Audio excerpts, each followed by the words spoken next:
Hello, and thank you for joining me. My name is Janet. I'm working through the King James's Bible today, and I'm in the book of Judges. The chapters I'm covering are 7 and 8. Only 2 chapters today because they are quite large chapters. So get yourself comfortable and we'll begin.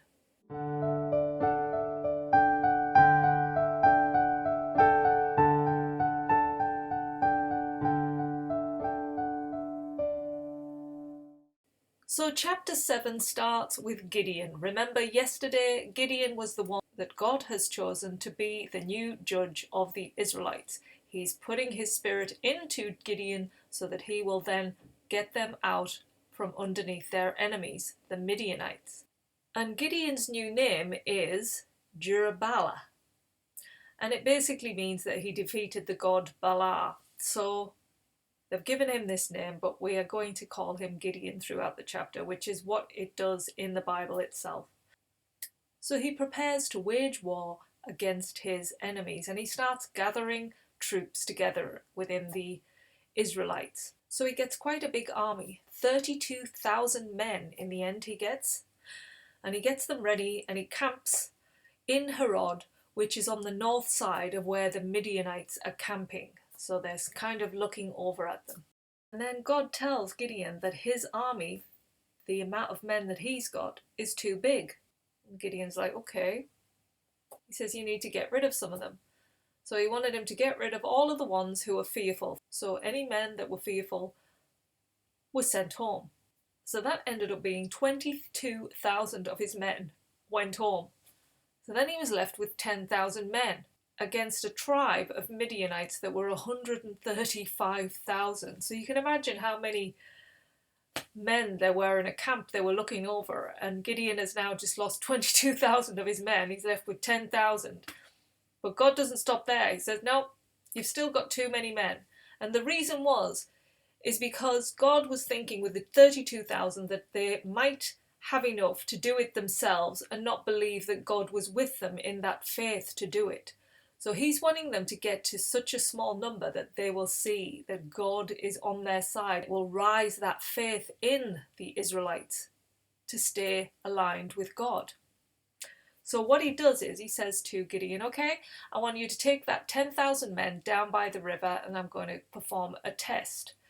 So they all go down to the river and they start drinking. He says, okay, the men that drink just with their tongues, so licking like a dog from the water, I want you to get rid of them and keep the ones that drink using their hands, so those that cup the water and drink it like that. Now we don't know why. There are some ideas. Some people think that it was because people who used their hands were staying more aware of what was going around in their environment, so they were more ready for battle, whereas those lapping it up weren't looking, and would easily be attacked. Myself personally, I think if you look through the Bible, which we've just covered, dogs were classed as unclean animals, whereas anything sort of that was more, drinking like that is more clean. So I would say is more holy and more aligned with God. So that could be a reason to, but that's just my possible idea of why it could be. So let's get back to the story. So now, with the men being separated, all that Gideon had left was 300 men. So that means 7,000 men were drinking with their tongues and suddenly were gone from Gideon's side. So that night, God says to Gideon, get ready in the morning, we're going to go into battle. But if you have doubts and you need more reassurance, I want you to get your servant Purah and go down to the Midianite camp at night when they don't, and listen to what they say. So Gideon goes. He's obviously needing reassurance because he's only got 300 men against 135,000 men. So when they go down to the camp, they see this sea of men and they see all these camels as well. It must have been like, wow, overwhelming. But they do overhear one of the Midianites talking to another guy. And he's relaying a dream that he's had. So he's talking about this dream. He said, oh, I had this dream this night. And it surprised me because this loaf of bread came rolling into the Midian camp. And it arrived at a tent and caused it to fall, overturn, and collapse the whole tent. Then the man listening to him replies, "There's nothing else but the sword of Gideon the son of Gosh, a man of Israel. Into his hand God has delivered Midian and the entire camp." Now Gideon hears this and he's like, wow, they're scared. They know I'm going to come and I'm going to conquer them. So he has this really renewed faith in the Lord, and he goes right back up to his camp with his servant, and he tells all of his men, the 300, with this such enthusiasm and courageous strength in him, and he says, "We will rise in the morning and we are going to go to battle with the Midianites and we're going to win." So that next morning they get up and he has an unusual plan on how he's going to defeat them. He divides them into 3 groups, and he makes sure that they're like around, surrounding the camp. And he gives each man a trumpet, an empty pitcher, and he puts a torch in each pitcher. And he says, okay, on my call, I want you to follow exactly what I do. I want you to shout out the sword of the Lord and Gideon. So there they go. They get ready. They surround the camp. You imagine all of these men down in the Midianite camp, all just sleeping, just not quite awake. They're up really early. They're surrounding the camp. It's still dark. And they get their trumpets and they blow the trumpet. And then they smash the pitcher and they put the torch out and they shout out the sword of the Lord and Gideon. And this goes on around them, and obviously it wakes the Midianites up and they're in shock, oh my goodness, and that's their biggest fear, obviously, what they've heard of the dream, that this is going to happen. So they get up and they're like all over the place, just don't know what's going on. They end up fighting each other, killing each other, fighting, because they're just so out of whack with what's going on. And in this panic and fear, and because so many have been killed in amongst this, a lot of them flee. And the tribes of Naphtali, Asher, and all of Manasseh make pursuit for the Midianites. And Gideon at this point calls on a Ephraim tribe who are up in the mountains, and he says to them, I want you to come down and I want you to get all of their watering places that have been. So they come down and they get all of the watering places and they kill 2 princes of Midian, which is Oreb and Zeb. They chop off their heads and then they bring them to Gideon.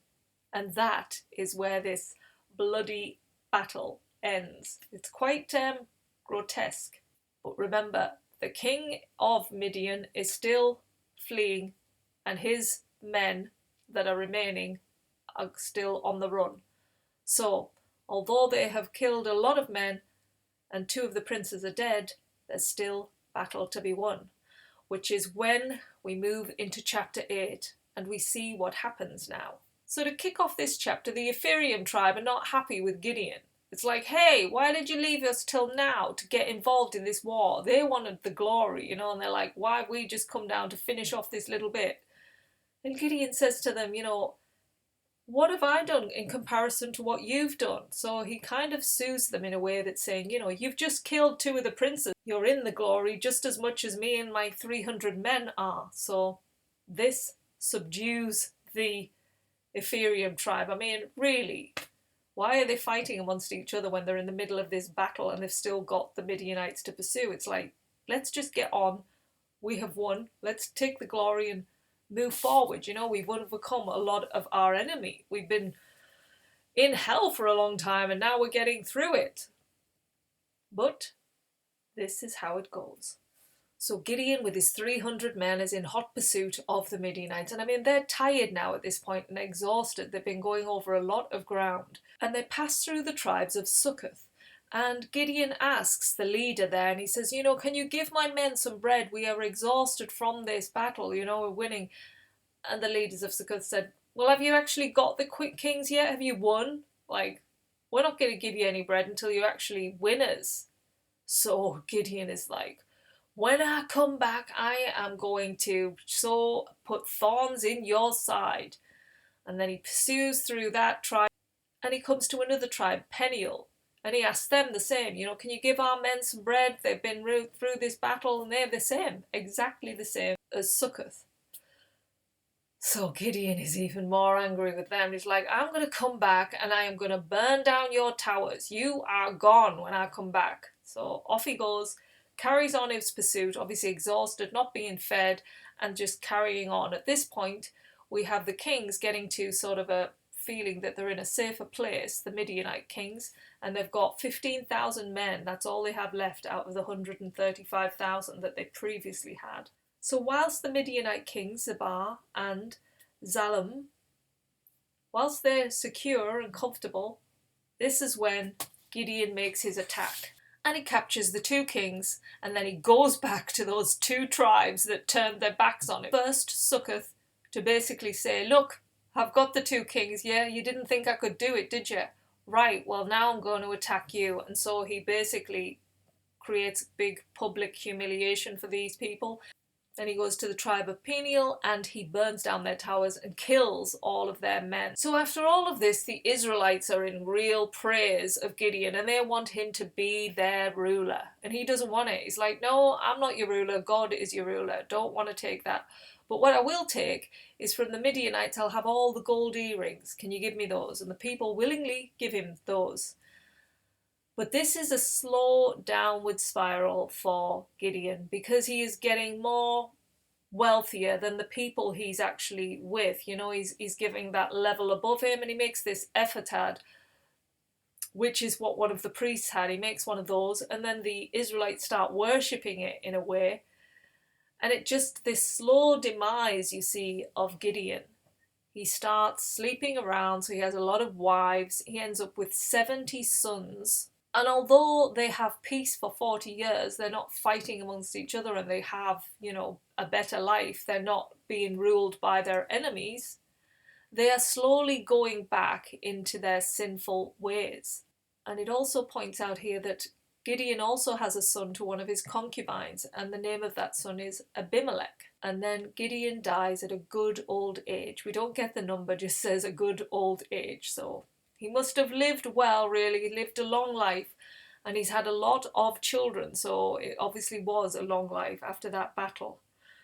But once he passes, then the Israelites really go into that descent. They go more and more towards a fake god, so they start worshipping Baalim and Baalberth.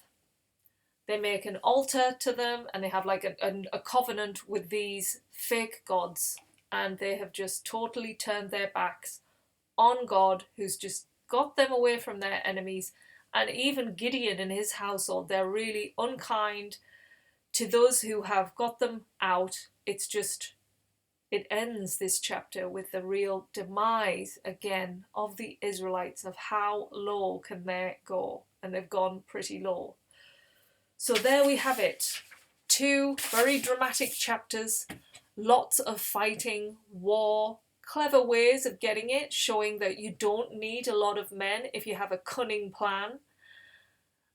And that if you stay faithful to the Lord, things work out. He's on your side. You see that through God. He's sort of, you know, leading them through these battles. They don't have a lot of killing to do because, you know, he's working through Gideon to come up with these plans where the men end up killing themselves. And then out of fear, they're fleeing, and in panic, you can see good things don't happen. Fear is a very destructive thing.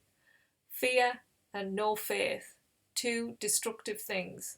So, what have you learned from these two chapters? How can you take these lessons and put them into practice in your own life to make your life more whole? That's something to contemplate on. As I say goodbye, and I will see you again soon with more chapters from the book of Judges. Take care, everyone. Bye.